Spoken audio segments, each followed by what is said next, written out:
raha niala tamiko nitaotro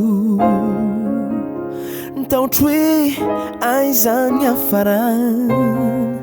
nitsatrao fanomeko anao ianao Jesosy no hoeniko raha ho avy ireo trangy izay miseho tsy jery intsony aho ny antony ireo nitsatrao fanomeko anao ianao Jesosy no lalako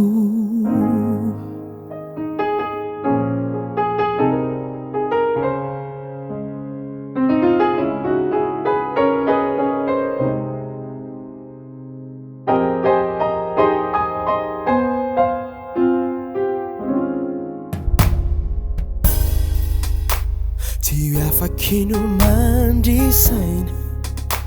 marobe reo aiko ka nitady fiadanam-po fa tsy ahitao raha mieriko raha nandohalikao ka nitalao nivavakaminao ao raha io natsatrao nitomany ianao tompony ho ano izany raha niala tamiko taotro hoe aiza ny hafarana nitsatrao fanomeko anao ianao Jesosy no hoeniko raha ho avy ireo trangy izay miseho tsy jery intsony aho ny antony ireo nitsatrao fanomeko anao ianao Jesosy no lalako nitsatrao reçois Jesosy nitsatrao reçois Jesosy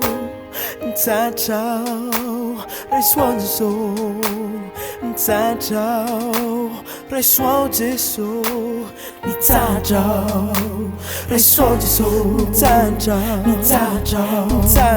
reçois Jesosy nitsatrao reçois Jesosy nitsatrao reçois Jesosy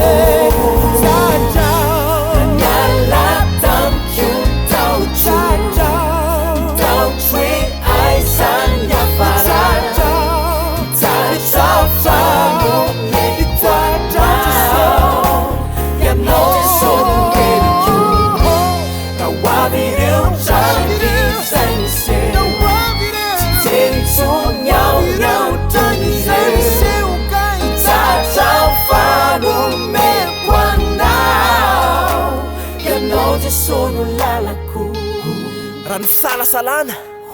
na ireo fakivina na ireo aiay na ireo alahelo tahaky ny teny eo amin'ny baiboly dia hoe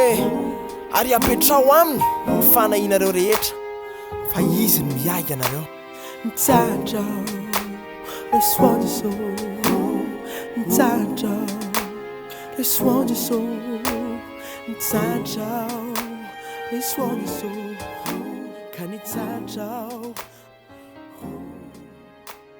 nitsatrao reçois Jesosy